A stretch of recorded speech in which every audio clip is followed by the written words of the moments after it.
Good luck na lang. Harap. Hi, Nikki! Hi, guys! Anong ginagawa niyo? Ano? Eating busy-busy. You like? Smells icky. How do you eat that? Eh, kaya nga busy-busy, di ba? You make tusok-tusok the floating balls and you make sausaw over there. It's sweet and sour. Rapsa, no, dude? Ayos! Siguro, Princess, first time mo pa makakita ito, kaya hindi ka sanay sa amoy. Isa ito sa pinaka-favorite na street food ng mga Pinoy. Fishball ang tawag dito. Oh, fishball! Yes. Tastes good ba? Chap, to us, very, very good, di ba? And very cheap. And very cheap.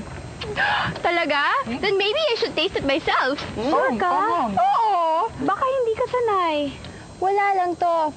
I now declare this day as a day I first taste fish balls. Okay, eto. Puspukin mo na. Okay, try na natin. Okay. Okay. Yeah. Paano ba to? Sasaw mo doon. Sweet and sour, rapsa. Dito? Yeah, trapsa. Tapos? Kainin mo. Ganun ba yun? Bira. Ano gusto mo? Pero baka mainit. Ito. Gulaman, Princess. Gulaman. Rapsa nga! O, diba? Manong, pabili pa nga ng fish balls nyo. Tigman mo ang gulaman. Tunog na. Ito pa, oh.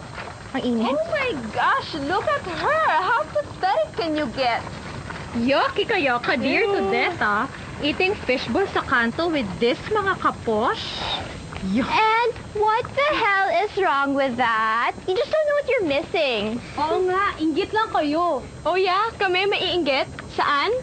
Sa mga libreng hepa at kung ano na pang sakit na makukuha niyo dyan? Sana lang may pangbayad kayo sa hospital, no?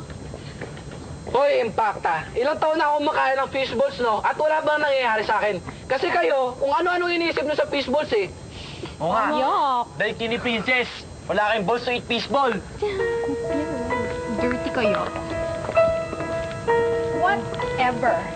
You know what? You can eat all the fish balls you want because from now on you will be called the Princess of Fish Balls. Well, if I'm called the Princess of Fish Balls, I now declare you as the First Lady of Gulaman!